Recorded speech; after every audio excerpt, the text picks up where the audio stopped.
ya kamu sudah datang di sini. Di sesi ini kita akan berbicara bersama tentang hal-hal yang sedang kamu rasakan dan kamu alami. Semua yang kamu sampaikan di sini akan bersifat rahasia. Jadi silakan bercerita dengan nyaman ya. Gak usah lagi kayak apa yang kamu rasakan diungkapkan saja gitu. Oke.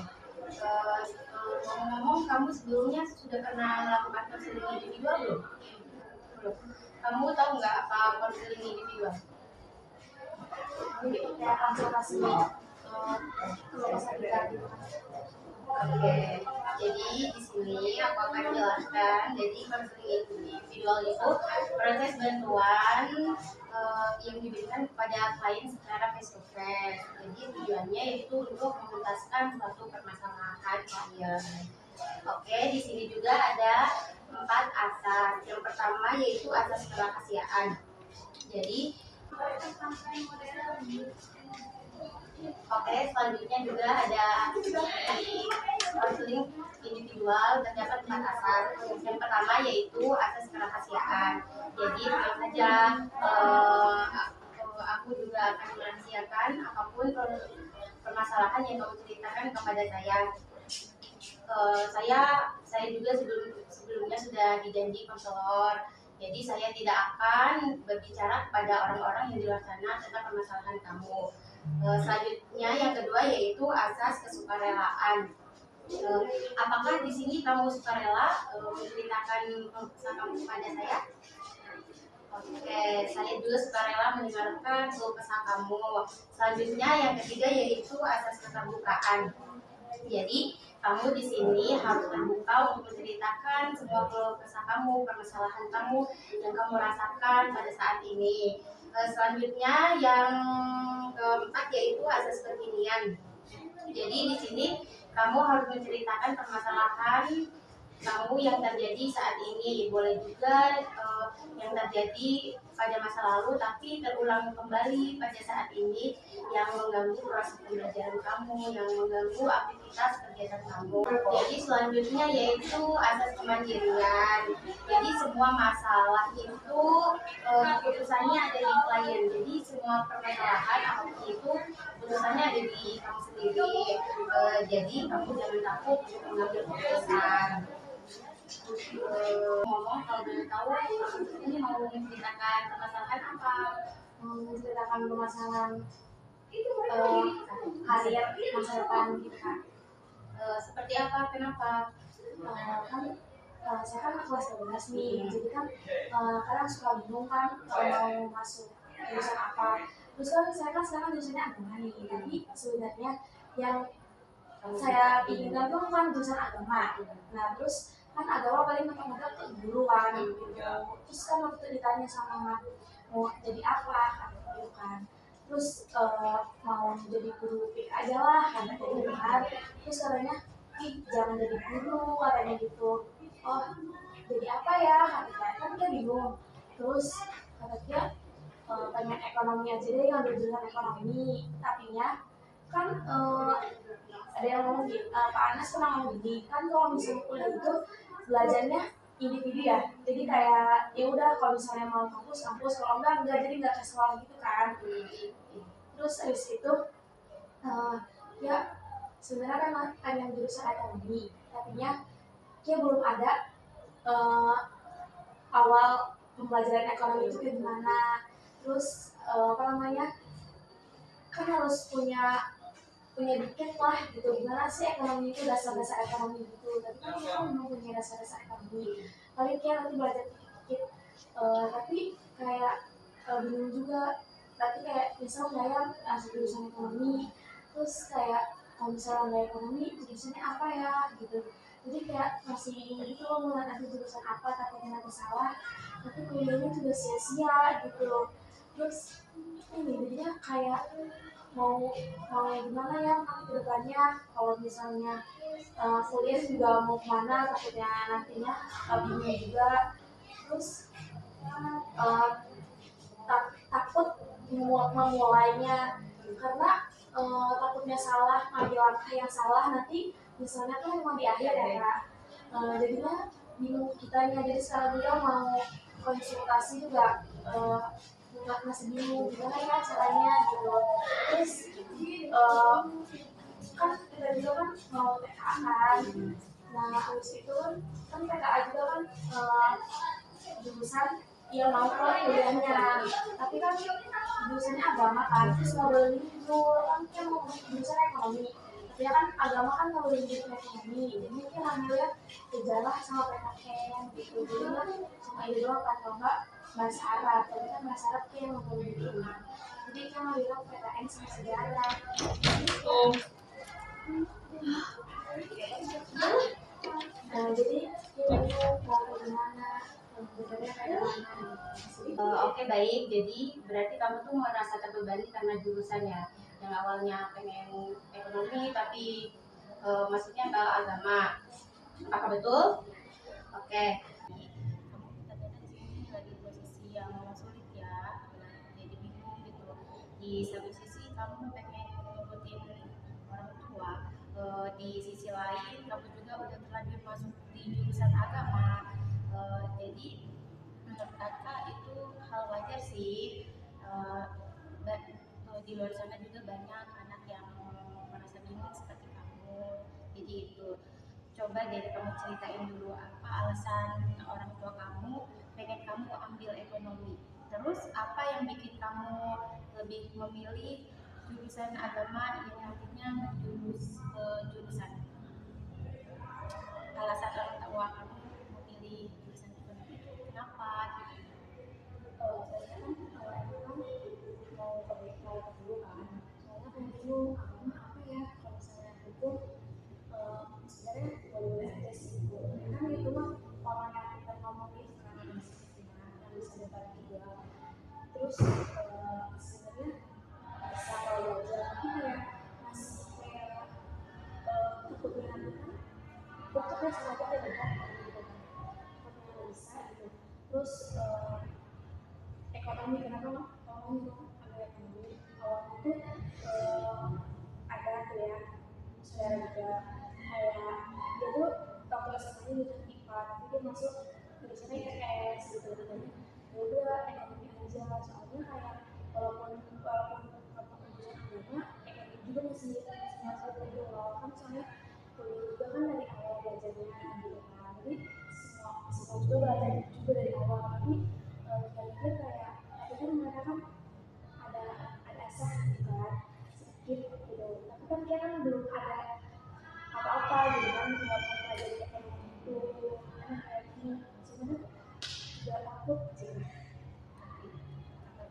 Nggak itu yang ngerti. saya pulang kan kalau misalnya Takutnya menyesal di akhir. Kalau kalau kamu pikirin sekarang, emang jurusan agama ini sebenarnya di mana buat kamu? Kamu ngerasa cocok, senang, atau justru ragu dalam menjalani dalam jurusan agama ini? aku ada sengaja ada yang suka ada yang enggak, tapi lebih ke kayak mau sih kayak jadi akhirnya ya nanti bakal bagus terus ini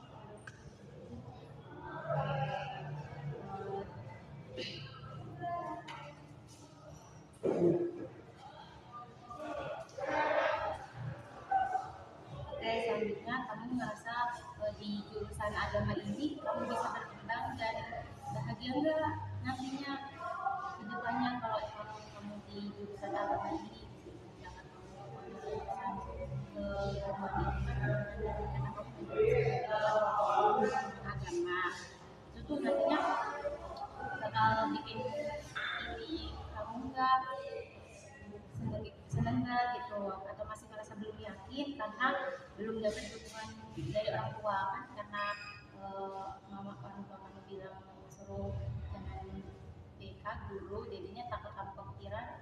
Jadi gimana menurut kamu gitu?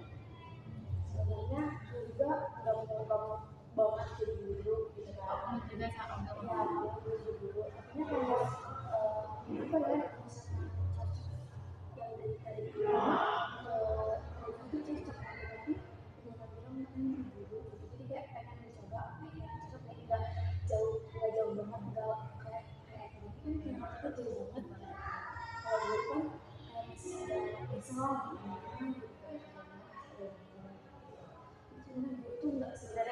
Iya.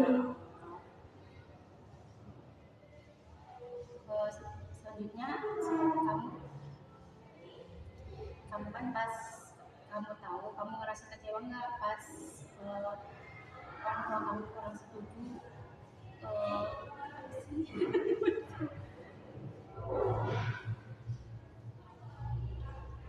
Kamu ngerasa kecewa nggak waktu kamu tahu mereka bilang kurang setuju gitu, orang tua kamu kurang setuju, kamu ngerasa kecewa nggak? Atau mungkin kamu jadi ragu sama pilihan kamu sendiri, jadi makin bukannya makin pede mau antara milih ekonomi atau keguruan, malah makin bingung sama diri sendiri. Jadi gimana? Oh, makin jadi bingung ya, jadinya antar dua-duanya tuh kayak bingung misalnya.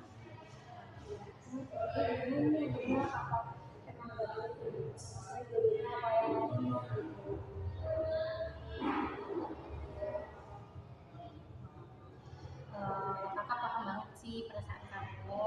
Kadang orang tua juga punya pandangan sendiri soal masa depan anaknya.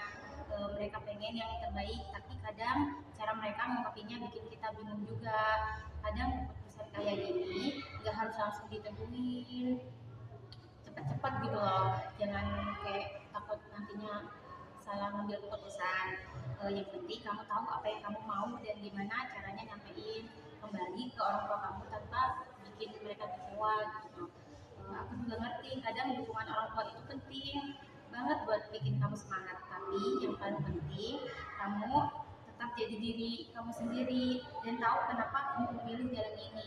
Kayak misalkan gini, eh, takut kamu misalkan milih ekonomi tapi kamu tuh apa sih, banyak ilmunya atau bisanya di agama gitu, takutnya kamu milih jurusan ekonomi nanti di sana kamu malah makin makin bingung gitu loh. Jadi itu malah segimana kamu aja. Kalau emang kamu pengen jurusan ekonomi juga, berarti kamu harus belajarnya lebih giat lagi gitu loh. Harus belajarnya ditekunin lagi, biar nyusun mereka-mereka yang udah lebih jauh dari kamu. Jadi seperti itu. Sebenarnya kamu juga gak salah kok kalau kamu tetap di jurusan keguruan juga. Yang penting kamu punya komitmen buat serius dan buktiin ke orang tua kamu kalau kamu itu bisa sukses di bidang yang kamu pilih. Jadi bukan tentang ekonomi atau perguruan aja, tapi tentang bagaimana kamu bisa bertanggung jawab atas pilihanmu dan tetap semangat menjaga hubungan baik dengan orang tua kamu. Jadi gini, bukan tentang ekonomi atau keguruan aja. Kalau misalkan kamu juga pilih keguruan juga, kalau kamu emang nggak serius gitu, cuma kayak asal kuliah-kuliah, iya asal kuliah-kuliah aja, ya sama aja. Walaupun kamu juga nggak milih ekonomi juga sama aja masuk keguruan juga kalau kamu nggak serius dalam belajar kamu kan gitu. Jadi paham nggak? Jadi apa lah, misalkan kak nanya apa langkah yang kamu lakukan setelah keluar dari ruangan ini?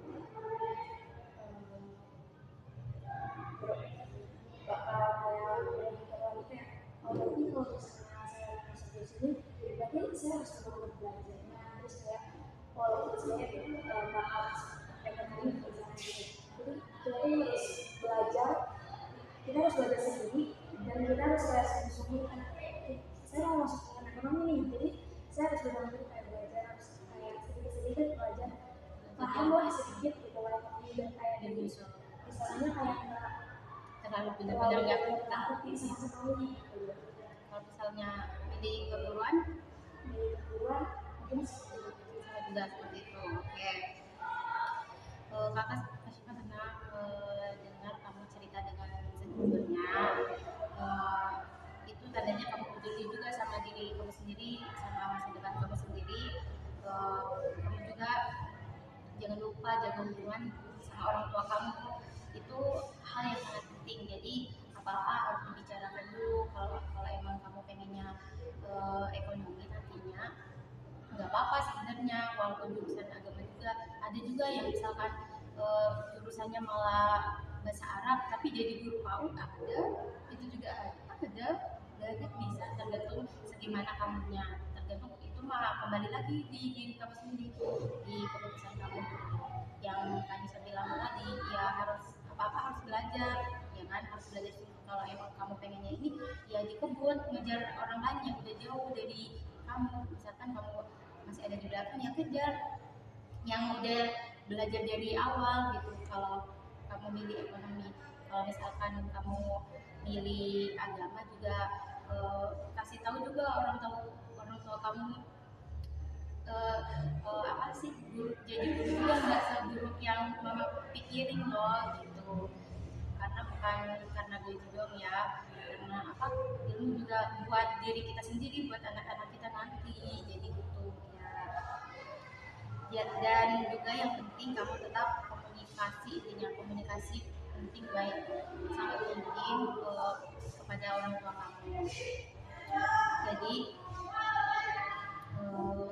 di akhir ini ada yang ingin ditanyakan nggak? Udah cukup. Oke, jadi intinya kamu bisa mulai dengan memahami apa yang benar-benar kamu inginkan, dan juga mencoba menjelaskan kepada orang tua kamu dengan cara yang baik-baik gitu. Kadang orang tua juga bisa lebih terbuka kalau mereka tahu kalau kamu punya tujuan yang jelas gitu tuh. Kak bisa percaya kamu bisa temuin cara terbaik buat mengatasi ini.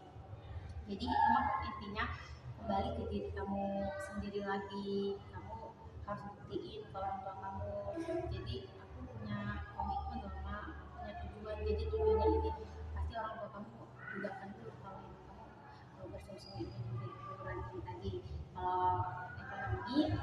Kalau tentang ekonomi berarti ya nyusul, harus benar-benar ngejar orang yang udah jauh sama kamu, jadi seperti itu. Oke, bagaimana untuk hari ini?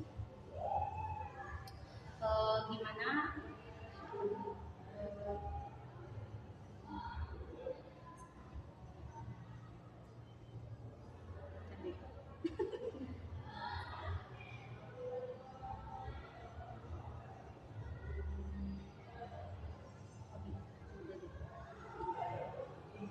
Kayaknya cukup gitu saja ya. Semoga tadi kan udah ada kesimpulannya juga.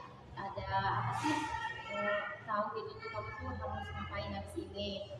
Semoga dilancarkan, intinya yang pertama itu jangan lupa ibadah juga, doa gitu, minta petunjuk. Semoga dilancarkan segala urusannya. Terima kasih banyak sudah mempercayai kan Kasyifa sebagai kasual kamu. Jangan lupa habis ini lebih semangat lagi, lebih pede, lebih semangat lagi belajarnya. Tentuin apa tujuan kamu, komitmen kamu. Intinya yang penting yang pertama itu punya motivasi belajar aja. Oke, cukup sekian. Terima kasih. Assalamualaikum warahmatullahi wabarakatuh.